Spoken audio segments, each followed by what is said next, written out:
Tar Heels do indeed make a starting lineup change, but Marc Campbell, it just didn't matter. This is Tyler Hansbrough, and you're listening to Locked On Tar Heels. You are Locked On Tar Heels, your daily podcast on the UNC Tar Heels. Part of the Locked On Podcast Network, your team every day. Hey there, what's up? It's Wednesday, December 4th, 2024. Welcome into this live postcast edition of the Locked On Tar Heels podcast, the only daily North Carolina show out there. You're joining me and Marc Campbell at the place to get your Tar Heels content every single day and every single post game. Man, look, therapy session tonight, folks. That's what it's going to be. Certainly not a celebration. We're going to take our medicine together, me in the form of water, because I talk a lot and I got to drink a lot of water. Thank you so much for making us your listen or watch right after the North Carolina game. Special shout out to all the everydayers joining us, all the members of the Locked On Tar Heels Discord family, and our great Locked On Tar Heels insiders. This episode is brought to you by FanDuel. You can start the season with a big return on FanDuel. New customers place a $5 bet, and if it wins, you're going to get $150 in bonus bets. Visit FanDuel.com to get started. All right, Isaac Campbell, national champion. Did I say Isaac Campbell? You merged us together. It's like we got married and we became one flesh, as the Bible says, Mark. Isaac Schade, Marc Campbell, North Carolina Tar Heel national champion, coming at you post-game here. Oh, man, you guys, Alabama beats the Tar Heels 94-79. There was no revenge tonight. In fact, it's now a 3-game losing streak to the Crimson Tide, not to mention the Stevenson recruiting loss and the Cliff Omoruyi recruiting loss, who unfortunately then dunked all over the Tar Heels tonight.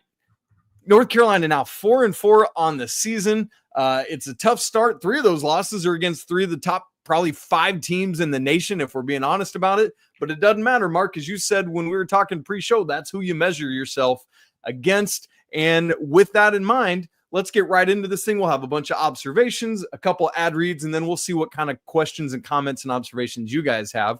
But Mark, to that point, this is who you measure yourself against. And from what you saw tonight, do you think that North Carolina's offense and Alabama's offense are on the same playing field?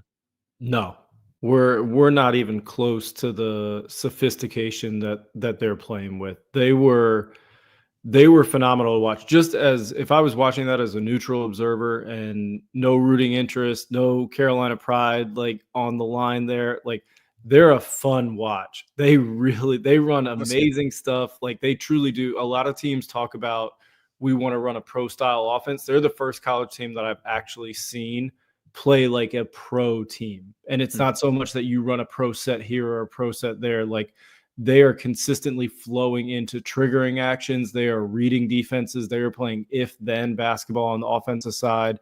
And they're the first team I've seen where I've been like, wow, like that's nice. But for us playing against them, no, like it was awful. It was truly awful. Like they beat the brakes off of us tonight. Mark, I love that concept of if-then. For people who might not be used to that thinking, like in basketball terms, like I think people are used to it in like IT terms on their computer, if-then, or maybe like in grammar or on the SAT or something. Obviously, a lot of people are used to thinking about offensive sets and like, here's my second option and my third option. Mm-hmm. Unpack that just a little bit more, what you mean by that if-then type of offensive action. Yeah, so early in the first half, you really saw their offense kind of working through its gears. And one of the things that they were running a lot is a split action. So a split action is basically just like an away screen and 2 guys coming together, and it gives you an opportunity. I like to call it a panic thinking opportunity. Anytime 2 defenders have to communicate through, are we switching? Am I helping? Like there's an opportunity to mess up, to panic. And so going into that action, they got a few slips out of it, and think of it as if my defender switches, if I hear them calling a switch, then I slip and I slip early. Like if my defender stays, then I hold the screen and go through it. So a lot of the stuff they were doing, if a big guy got the ball and he was below the free throw line outside, like on the corner, if I'm in this situation, then I run a grenade, which a grenade is just like a DHO going up the floor. So, and they got that, they got a grenade and they got a dunk out of it. So a lot of their stuff was if the ball gets to me in this area, or if I'm in this action, then I do this based on what the defense is doing. And we kind of play from that advantage. And to me, it was beautiful basketball to watch. It really was awful that it was against us. That's right. And so, Mark, I think to that point, here's what I want to ask then, because you said this is a level of offensive sophistication you're not used to seeing in college basketball. We know that like UConn runs some very high level offensive principles. Not many other teams in the nation are doing that. So that said, is North Carolina's defense inept in general, or like, is it because it's facing this level of offensive sophistication? I think their collective basketball IQ on the other side of the ball was incredibly high. It's this level of like compound interest where you get this small advantage. And if everybody knows exactly what they're doing when this advantage happens, like you can stretch the defense out further and further. So I think there's some of that. And then there was also a little bit, like there was a dunk, and I don't know if you saw it on a replay. It was in a grenade action, and Ian Jackson was low man help and RJ was first tag. And so Ian was a step behind, being early to the help, being early in the position where he's supposed to be in, so that he's not going to try to catch up to the play. He's meeting it early. And you could see RJ Davis pointing to him like, hey, you're supposed to be there. So I think there's a little bit of like, yes, it's a very sophisticated offense. Yes, they're incredibly good at running it. Yes, they're smart, but we were a step behind on rotations. We weren't meeting the play early. We weren't talking and communicating early. We were just a little bit late on everything. And if you're a little bit late on everything versus a really smart team that's not running sets but playing conceptual basketball, you're going to give up good stuff a lot of the time. And Mark, I don't want to get too big picture, but I do want to ask you this just briefly, and then we'll keep going. Is that something that you think Carolina, as they move throughout this season, can get figured out? Like Ian Jackson being a freshman, will he start picking up on those principles, or are you more worried long-term about the ability to find that cohesion? Yeah, I think it's game 8. So like, sure, you're going to have some slippage with freshmen. Like they're not going to be up to speed exactly on concepts like this. Like early low man help is definitely not something that you're doing in high school, because in high school, Ian's just more athletic and Drake's just more athletic than everybody else out there. So he can cover up mistakes if he's a step behind or 2 steps behind. But in this type of game, and in teams that you're measuring yourself up against, Final Four teams, you can't be a step behind. You're not going to cover up those mistakes. You got to be a step early so that you can let everybody else catch up. So hopefully that gets better and better as the year goes on. Speaking of these freshmen, we did see, the clamoring had been, what are the changes going to be that happen after a week off following Maui? One of them, let's just quickly stick with defense a little bit more. We saw some great defensive intensity, like the first 3 possessions of this game, Mark. And it's like, hey, maybe there's a new leaf. Literally first possession, Grant Nelson had to take a desperation end of shot clock. Then there was a shot clock violation. Then RJ Davis having to guard Jarin Stevenson, strip the ball. And those first 3 defensive possessions, it's like, can they keep this up? Because if so, we could be in business. And then it fell off a steep cliff after that. Mark, what happened?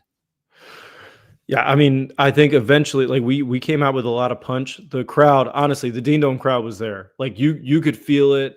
There was an energy there. Like they were ready to pop. I think it's unfortunate that we didn't really like ride that wave. And we did have really good possessions early on. I think Nelson was one that stood out to me because Powell really had him swallowed up, and he was a guy that really gave them problems in the NCAA tournament and kind of pushed them over the top. Best guy in that game.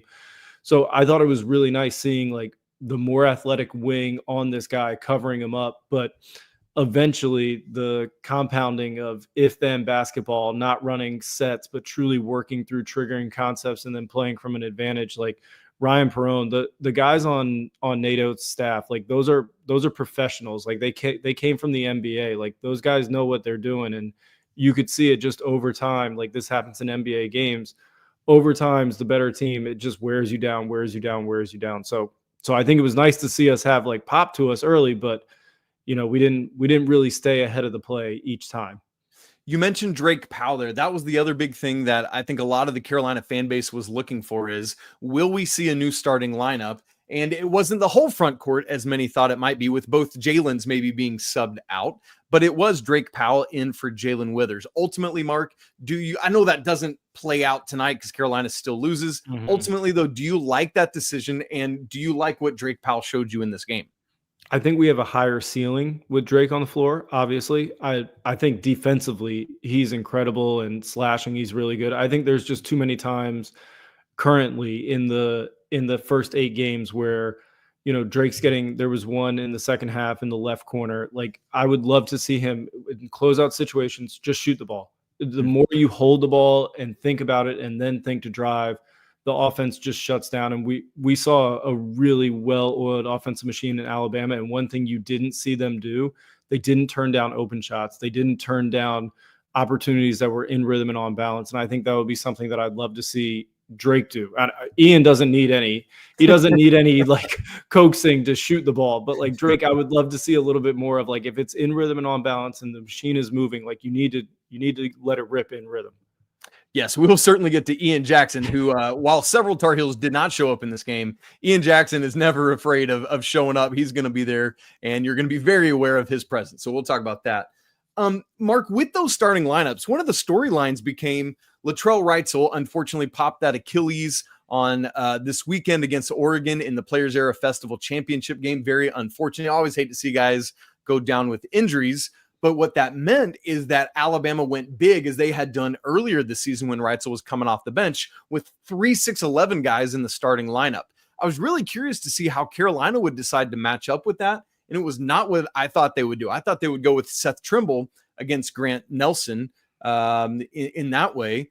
It ended up being Drake Powell, and it ended up being RJ Davis guarding Jarin Stevenson. I did not expect that in any really way, shape, or form. How much of a struggle is that as a 6'1" dude trying to guard, or 6 foot nothing dude trying to guard a 6'11" guy?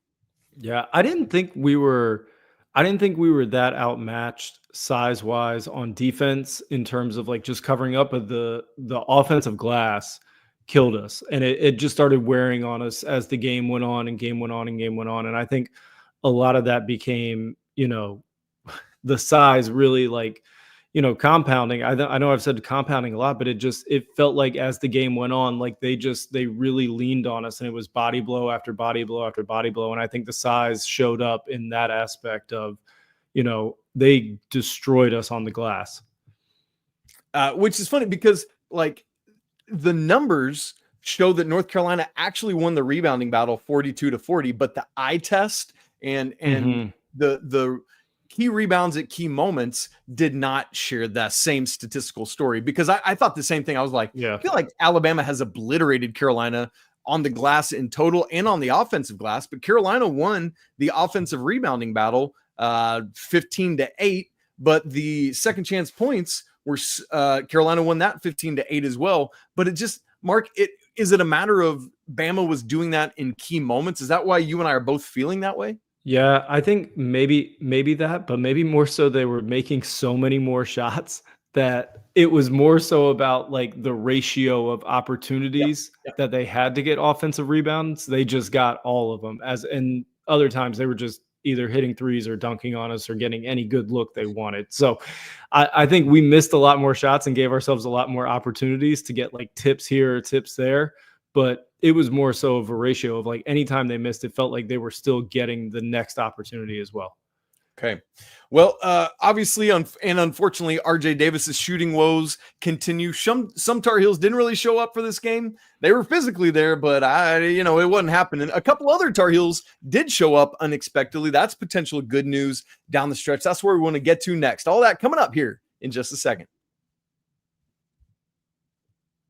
Right after I tell you about Game Time, college basketball season is here, and there's absolutely nothing better than the atmosphere of a big-time basketball game. Mark was talking about how the Smith Center crowd was rocking in this game. Absolutely it was. Carolina hosts Georgia Tech on Saturday in the first ACC game of the season. Need that place going again because Carolina's got to rebound from this 3-game losing skid. Well, the good news is if you want tickets for that, Game Time has a new feature called Game Time Picks that makes getting tickets to see your favorite team play live even easier. Basically, what Picks does is it filters out the fluff to give you only the best prices on the best seats in the house, so you don't have to waste time searching through everything else. So whether it's Game Time ticket coverage, lowest price guarantee, or the panoramic views from your seat right there in the app, Game Time has got you covered. So take the guesswork out of buying your tickets with Game Time. Download the app, Create an account and redeem code LOCKEDONCollege for $20 off your first purchase. Terms apply. Download the Game Time app today. What time is it?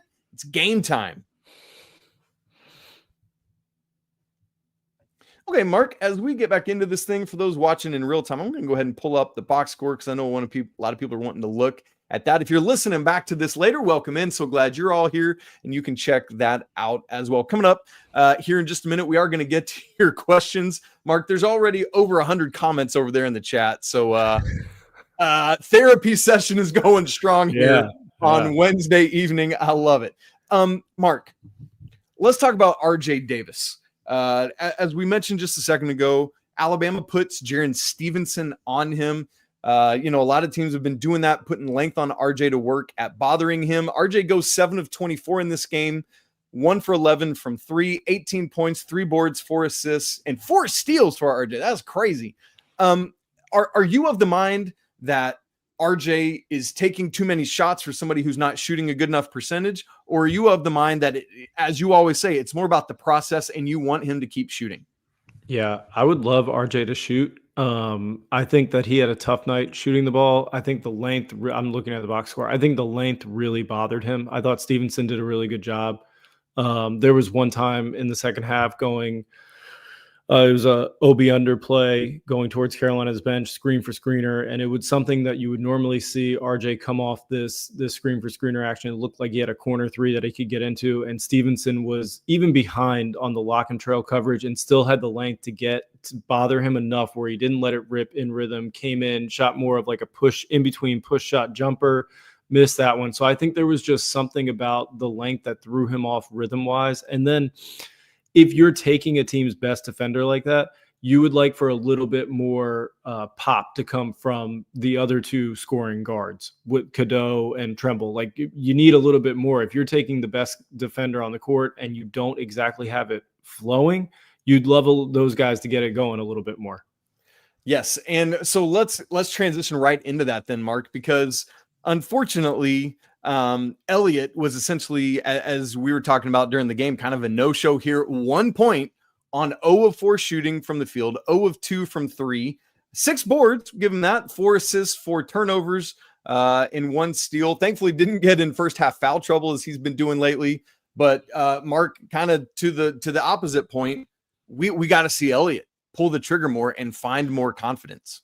Yeah, I think we were texting about this earlier, and we talked about it before the Kansas game after the Elon won. And I think one thing for me is I said, I'm going to be interested to see when it's not Elon, when it's not Presbyterian, when it's not, Jackson State or whatever, Pembroke, when it's not them.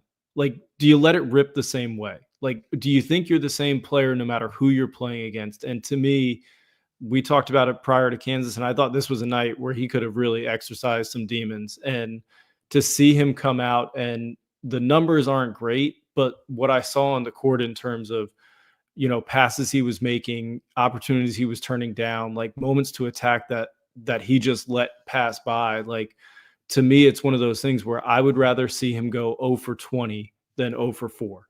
Like, you have to let it rip. He's our second best player behind RJ, and he's our most important player in terms of, like, he drives the engine forward, and his aggression is a big deal, whether shots are going in or not going in. So for him to throttle off in a big game, in a moment where, like, he could have really, exercised some demons here again, like, that's something that I really would love to see him be way more aggressive. Let's compare that, Mark, to the point guard that you played with in your time at North Carolina, Ty Lawson. What would Ty do in those, like, a moment like tonight that would be different from what we saw from Elliott? How would he have played it? Well, I think it's almost unfair to compare them. Ty won the Bob Cousy Award. Ty was a top 10 pick and came back to school. Like, Ty was an incredible player. And one thing that Ty did so well in college and in the professional game is, like, also Ty averaged 20 and 10 in the NBA. Like, it's insane. Okay. So he felt the game. He felt his way through the game. He knew when it was his moment to be aggressive scoring. He knew it was when his time to be passing the ball. And that didn't mean that he wasn't trying to score. He was always in attack mode to score, but he felt when there was a lot of defensive tension on him, and he could make passes for everybody else to do things. And so to me, like, you hear this phrase pass first point guard, but if you play in any high level of basketball today, and if you go out there as a pass first point guard and all you're thinking is pass, all you're going to see is a compressed defense. All you're going to see is teams going under everything. All you're going to see is players sagging off of you. Like, you have to be able to score the basketball and prove that you demand the respect to bring the defense outside of what their Overton window wants to be in terms of their shell. And then you can play make. But to not be able to shoot the ball, to not attack, like, that's something that I think we don't ever want to see as like a team. We don't ever want to see Cadeau do that again, because it's so vital that he scores the ball for us. And it's so vital that he's aggressive attacking the basket. Let's talk about a couple of Tar Heels that I thought showed up in a bigger way than maybe expected in this game. Let's start with Ian. We already mentioned him. He leads Carolina in scoring in this game, 23 points on 10 of 17 shooting, 3 of 5 from the field, added 5 rebounds to go with that, and 2 steals. What is it that Ian Jackson is doing that could maybe be a big asset for this team, Mark? We need his scoring pop. I mean, Ian can go. There's no doubt about it. That's like, the word. Ian can go, and he's never met a shot he didn't like. you don't have to tell Ian, hey, we need you to be a little bit more aggressive or really go. You have to rein Ian back in. And like we were just talking about Elliott, I would love for that to be the case for Elliott, but Ian really has it. And that guy has a ton of self-belief in the work he's put in. You can see it. Like, he goes out there, and there are certain shots where you'd be like, ooh, maybe. No. Yes. Like, he has a few of those, but you got to take heat check 3 right after he had that 5-0 scoring drive. That was early in front of the Bama bench there. Yeah. But like, that's one of those things where we need that as a team, because there are going to be nights. I know that Seth and Elliott have played well, but like, those two guys aren't wired to score the way that Ian is, and his size. I think you could potentially see that 3-guard lineup if we don't get the pop from Elliott and Seth moving forward in these big games. I think you could see Ian slide into one of those slots and really be effective, because he's a phenomenal scorer, and he brings size on the wing and athleticism, and that's a big deal.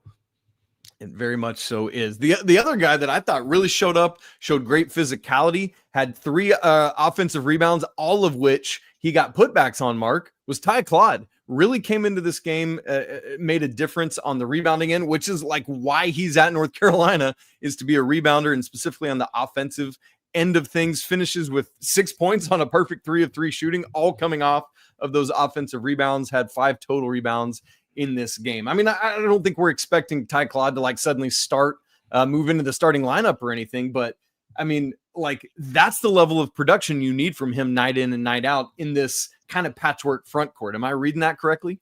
Yeah, I think the thought came to my mind as I was watching it, when it comes to the front court or anything from the 4 and 5 spots. I think it's just going to be like first come, first serve. Is it no, like, whoever gets it going, like, you're going to play that night, and like, you're going to get a chance to do it again. I don't think anybody's really shown enough to be like, hey, you're guaranteed 30 minutes. Like, if you have a tough stretch out there, like, we're going to be with you and work through it. Like, don't worry about it. I really think that whole mash unit with the 4 and 5 spot is going to be first come, first serve outside of Powell. And to me, I don't think anybody's separated themselves as like, we desperately need what you bring. Like, you've shown a different gear than everybody else. Like, welcome to consistent minutes.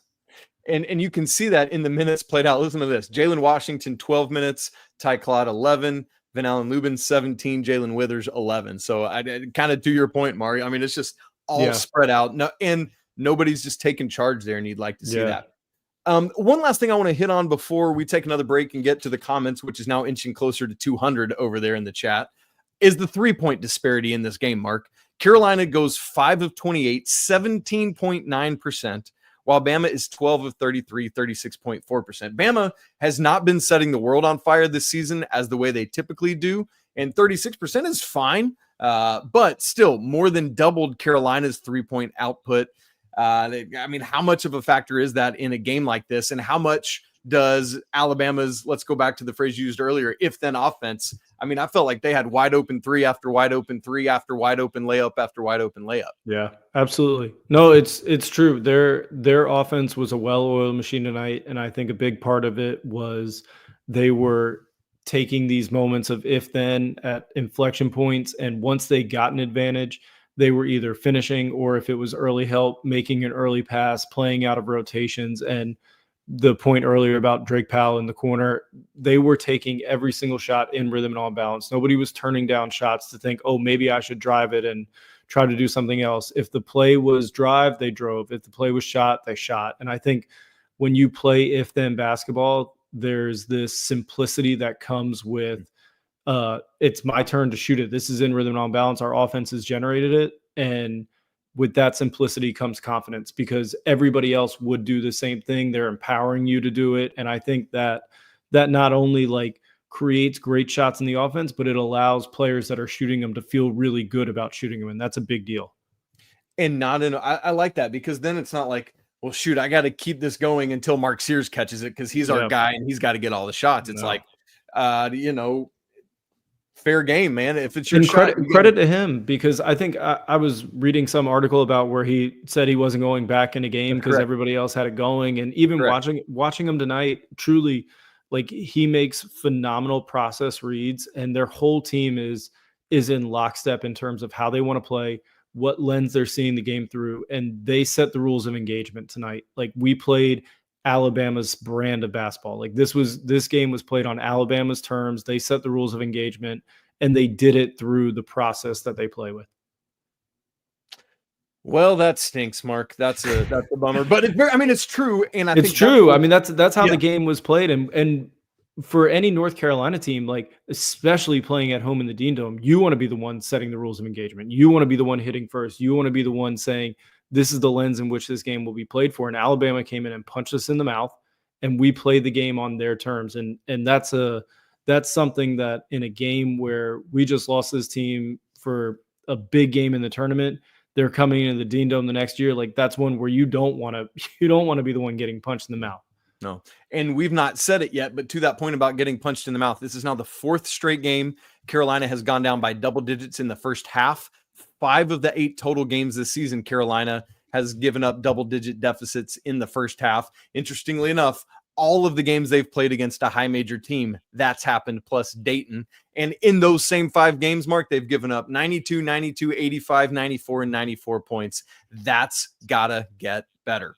So we want to get to your comments and your questions and observations. I'm going to try to sift through some of them and see what kind of thoughts you guys have, Mark, and I'll respond to those, and then we'll get out of here and go see if Auburn can lay the wood to Duke, because maybe that'll help us go to sleep a little better tonight. All that coming up here in just a second. Right after I tell you about our good friends at FanDuel. Get ready to tackle the NFL action with FanDuel. It's America's #1 sports book, because right now, new customers can bet $5, and if you win, you get $150 in bonus bets. The FanDuel Sportsbook app gives you everything you need to place live bets on the NFL all in one place. So maybe you get a hunch in the middle of the game. Well, you can check out live stats, view play-by-play, all of that in the same place exactly where you place your bets. Visit FanDuel.com to get going on that today. Never waste a hunch and go make every moment more with FanDuel. It's an official sportsbook partner of the NFL.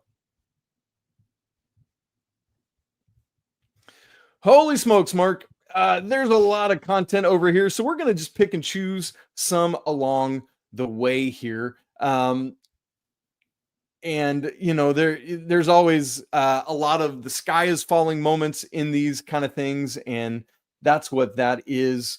Blanton Stamey, here's where I want to start, because we haven't really talked. We talked some about the interior, but we haven't talked about like that refrain that has been a thing all offseason long. Our somewhat lack of experience with several players and our lack of size is really killing us. I'm not trying to sound doomsday-ish, but I don't know if we make the NCAA tournament if this keeps up. Mark, I know we're not wanting to get ahead to the NCAA tournament yet. ACC is kind of like, plenty of time to get things figured out. Yeah. So I'm not in any way there yet, but I do want to hone in on Blanton's thought here about the lack of size. How big an issue do you think that is? And I know all you can do is play with the guys you have on your roster, right? So it's not like you can dwell too much on that, but how big a deal is it? Yeah, I think it's a big deal, but I think what you said earlier, playing with the guys that you have on your roster, there was a stretch in the first half where we started to pick up full court, where we started to try to make the game a little bit faster. And I think What we do lack in size, we do make up for in speed. And we have a team that can really, really stretch the floor and cover a lot of ground on the 94 feet. And I think there's a opportunity for us to play a little bit faster, and especially the starting lineup that we are playing with Ian coming off the bench. Like, we have a ton of speed, and it's on us to kind of morph that. We don't want to get into this physical grinded out thing. We want to get the game going up and down. We want to create ball pressure higher up the floor instead of letting it get closer to the basket. So yes, we do lack size, but we do have an incredibly fast team. And I think there's an opportunity to lean into that speed and play a lot faster. To that point, Mark, it felt to me like Carolina had at least a little bit of success tonight, applying some full court pressure in moments. There was after the first moment of that was after a made free throw. I forget who hit it, but Carolina got a steal there and then nearly got a second one, but Ian had just that little ticky-tack foul. Would you like to see more defensive wrinkles of that nature just to see what you got?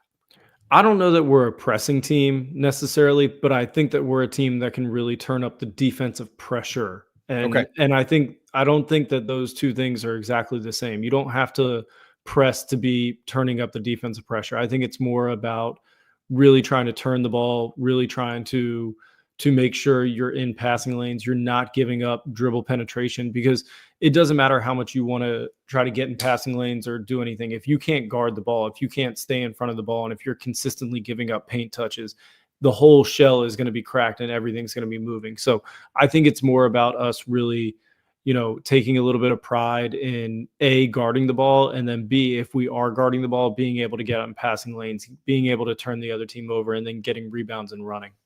Love it. This comes from Ted Aldridge. It says, question for Mark. He even spelled your name right with a C. Way to go, Ted. He says, Mark, do you think Jay Wash is a better option than Lubin, or has your opinion changed on that? I still think he's a better option right now. I think his ceiling is a little bit higher. I think Lubin's floor is higher than Jay Wash's right now. I think that Lubin, you know exactly what you're going to get. There's a lot of toughness to him. And I think if we're going with Powell, sometimes Lubin fits a little bit better than Jay Wash does. But I think Jay Wash has a little bit higher as a ceiling. And I think what you can see is, for now, there's a bit of an investment going on in Jay Wash's ceiling, because if he can get to that place, we're a much better team. And I think you know what you have in Lubin. And I think if he consistently keeps doing what he's doing and Jay Wash doesn't really take a step forward, I think you could see that flip in terms of Lubin being the guy that we're riding a little bit more. Yeah. This one comes from Rito Valdivia. Rito, I'm sorry. I love your name. What a cool name. Rito says, why does we've thought a lot about Alabama's offense and Carolina's defense in response to that. Let's flip that coin, Mark. Why does our offense not get open looks? I feel like it's ball screen, dribble in the post, and if we don't get to the rim, we're screwed. Is there a question in that?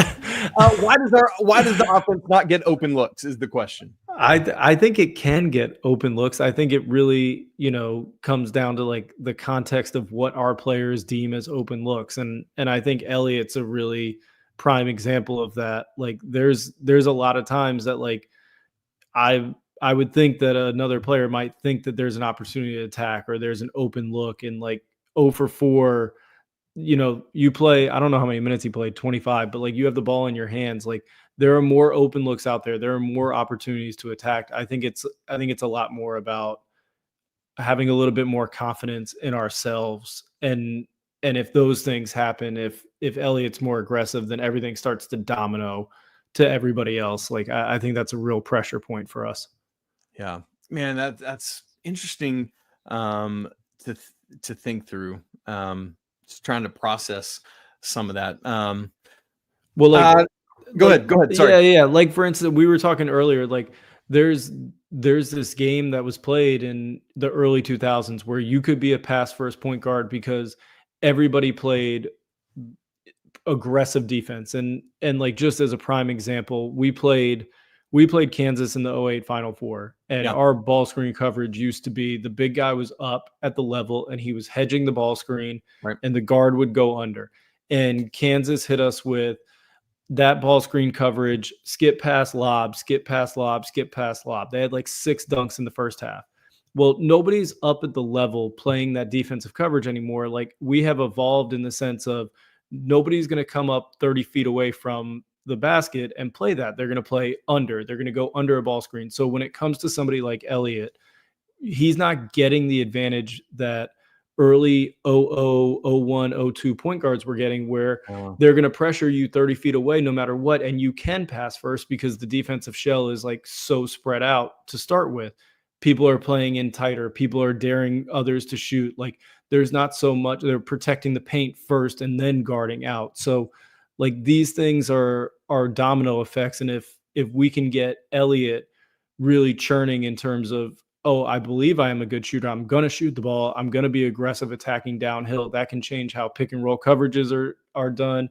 That can change what happens in terms of defensive rotations. That can change in terms of guys attacking from advantages. And I think that's a huge deal. And Drake Powell, the shot that we were talking about in the corner, letting those shots rip, like, all those things, they compound, they domino. And that's the stuff that creates more and more open looks, because that's the stuff that stretches the defense out further.